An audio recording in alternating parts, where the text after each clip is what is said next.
I am 33 years old. I had a serious drinking problem since a young age. My dad was an alcoholic, so booze never lacked in our house. It nearly killed me when I was only 27 and was in the for alcohol poisoning. It was too close a call, and after that things had to change. With my wife's support, I went to rehab and proud to say I've been sober 51//2 YRS. My flatmate invited our friends over yesterday. It was 7 of us in total, including his friend, Mark. I've met Mark maybe 3 to 4 times over the last 2 years, and while we're friendly, I honestly don't know him that well. But you can tell he's a party guy. Likes to get loud, take shots, makes gross comments sometimes, etc. Mark brought several cases of beer and a bottle of tequila with him, so everyone was drinking and having a good time. Mark kept offering me drinks the entire night, which I'd politely decline. It's like he made it his personal mission to get me to drink by egging me on. Saying every time he sees me I'm either drinking a soda//water and it's okay to let loose sometimes. He resorted to teasing me into drinking, calling me princess. I don't know what that had to do with not wanting to drink. All my friends there knew what I was like before, how bad my drinking was, so they kept trying to steer the conversation so he'd forget about me. But every now and then he'd hand me a shot glass or a beer and would not let it go even after telling him yet again that I didn't want to drink. My wife became uncomfortable with his behavior. I think she was worried I'd actually drink. She grabbed the shot glass from me, dumped it in the sink, and told him to stop it already. He looked between us and grinned like he understood now. Mark joked that maybe we should get my wife drunk first, then that'll get her to loosen up the leash she has on me. I'll admit, that made me see red. I got in his face and told him, actually I don't drink because last time I did I almost King died, so unless you want me puking everywhere and having seizures you should shut up and leave my wife out of this. Wiped the smile off him real quick and he apologized.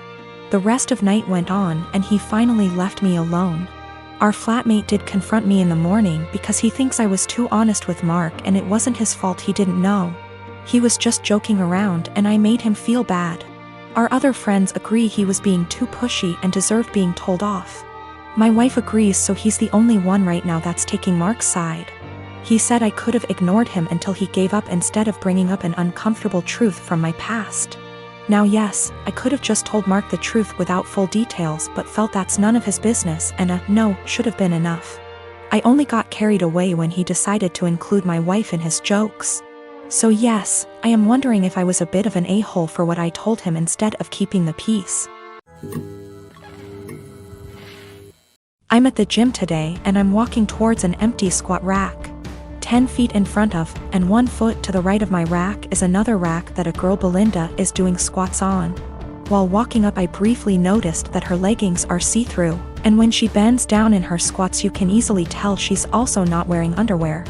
That's not my business, that's her choice. But it made me uncomfortable to take a rack that was kinda behind her. I had been waiting my entire gym session for one of these racks to open up, and this was my last lift before leaving. So I went ahead and took it. I went through my workout as normal. After every set I check my phone for 5 to 20 seconds. I track every single set for every single lift in a spreadsheet to note how much I lifted and for how many reps. Sometimes I need to remind myself what I did last week to make sure I'm progressing. Sometimes I'm just checking the time. Sometimes I'm changing the song on my Spotify. Tonight specifically, there was a very important basketball game being played, so I wanted to keep up with the score. So I use my phone a lot at the gym. I finished my 3rd set when Belinda turns around and walks up to me, with her phone up yelling, "What the are you doing?" Perv stop pictures of me. I'm caught completely off guard, but I explain that I'm just taking notes on what I'm lifting. That I'm not paying attention to her at all. She's being extra loud so other people are looking at me, plus she's recording me, and she demands I go through my pics //vids to show her what I was recording, and I delete the ones I took of her. I try to again explain I didn't record anything of her at all. She's yelling that if I have nothing to hide I should have no problem showing her, so I insist on going to gym management. Once at the front we both explain our stories. She's still recording. The normal gym attendee asks me if I'm willing to show her, a neutral third party, my pics / vids. She also says if I have nothing to hide it's not a big deal and we can squash it right now. I refuse. I have my own uncensored pics in there plus those of my GF. I'm not gonna let anyone force me to show them for some bullshit. I do show her my spreadsheet which shows it's been revised over 15 times in the past 50 minutes. So that proves what I was using my phone for. That was received well, but they still expected me to prove my innocence. I told them they need to review the cameras. Apparently only the manager has access to them, so I was told he'd call me before the end of the night, in about an hour. My GF tells me I should have just let them look at my phone because she doesn't mind and it would have cleared this all up. But I mind. I get that someone wouldn't want someone taking pics of them. But violating my privacy to prove I wasn't taking pics of you crosses a line for me. Just talked to the manager. He checked the footage. He couldn't see what was on my screen in the footage. But he said it looks like I had my phone pointed towards the ground right in front of me the whole time. In his opinion, not high enough to even take a pic of her, and never angled in her direction. Apparently I was gonna get banned from the gym if the cameras didn't absolve me. And also I'm not the first person that has been accused by Brenda, but she legit had a creeper before. My fiancé, male 28 years old, and I, female 30 years old, have been together for 3 years. I used to live close to work and used public transportation, but after I moved into his house which is hours away from work I bought myself a car since I'm a nurse, and also since there isn't any hospitals close to where we live that I could transfer to. My fiancé's car hasn't been working for close to 2 months now. It requires so much money to get it fixed and he refused my financial help when I offered it. Instead, he would ask to use my car every now and then and I agreed as long as it's when I'm not working and also, since he only uses it for trips to the supermarket etc. On New Year's Eve, he told me he wanted to use my car to go hang out with his friends and celebrate but I declined because I had to cover a night shift and needed my car to travel to work. He insisted and even suggested I take the night off or swap shifts with another nurse but I couldn't do that last minute. I thought he dropped it then, but when I went into the shower and got out I couldn't find him nor my car. I freaked out and started calling for half an hour but he didn't answer me. I tried again till one of his friends picked up. I demanded he give the phone to my fiancé but he said they were out and confirmed that he took my car and told me that my fiancé said that it's better that I skip my shift and he'll be back with my car later. I couldn't take it. I felt so enraged. I had my fiancé on the phone telling him I did not consent for him to take my car to go hang out with friends and said I'd call the police to get it back if he refused to come back with it. But he didn't take me seriously so I ended up calling the police and he and his friends were picked up at the bar where they were hanging out, then were taken to the police department. I got my car from there and still went to my shift. My fiancé was let go hours after I left and he blew up my phone with missed calls and texts about how I was out of my mind to call the police on him and put him in this situation. I did not respond, but when I got off work the next day we got into an argument and he said he couldn't believe I'd do this to him, but I told him he made me do this, to which he responded that I was petty and callous because not only did I ruin his New Year's celebration, but all his friends aren't speaking to him after I put them in this situation as well, and he then kept giving me silence about it.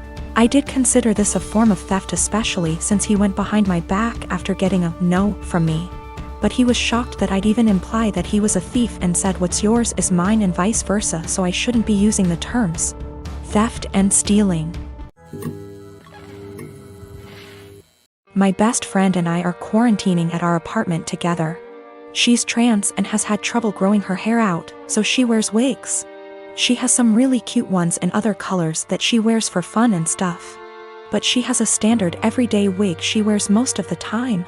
Lola never got the traditional girly childhood, so we've been making one for her in quarantine.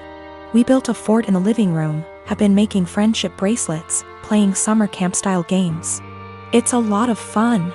Last week, Lola mentioned to me that she wanted to start a quarantine diary so that she could document her experiences for future generations. I actually thought it was really cool, and then we got on the topic of journaling and I told her about my first diary. One of those Flisme lock diaries that every girl had as a kid. We bought matching ones as part of our Give Lola Her Childhood Back crusade. They took a little while coming in, but we got them on Friday. Saturday night, some of our friends from college decided to do an impromptu girls' night in. Lola was in the shower, so I answered the Zoom without her. Lola is not out to anybody at our college and I respect that. This is her fresh start and she has a right to decide when she wants to come out to these people, if at all. I know I wouldn't 100% trust some of the people at our school with something as personal as this. We were talking about what we've been doing in quarantine and I mentioned that we had gotten the diaries. I said it was for the nostalgia and they wanted to see the diaries. We left the box in Lola's room, so I went in to show them. Lola and I go into each other's rooms all the time, we're basically sisters to one another, and it's just about second nature. When we were younger, we had keys to each other's houses. I didn't think anything of it. I flipped the camera to show the diaries and didn't flip it back. I got distracted by a cute choker on her dresser and forgot that the camera was flipped back / there was anything to hide. They knew Lola has worn wigs out to parties / the club / etc., but her everyday wig was right out in plain view, and one of our nosier friends asked what the new wig was. I completely blue-screened and someone else realized that it was Lola's hair. I genuinely had nothing to say.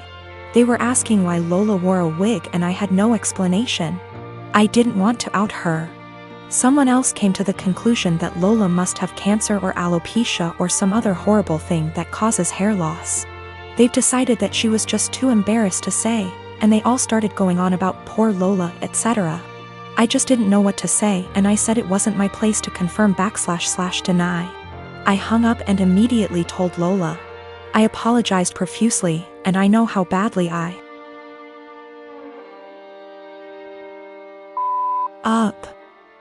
feel so guilty about it.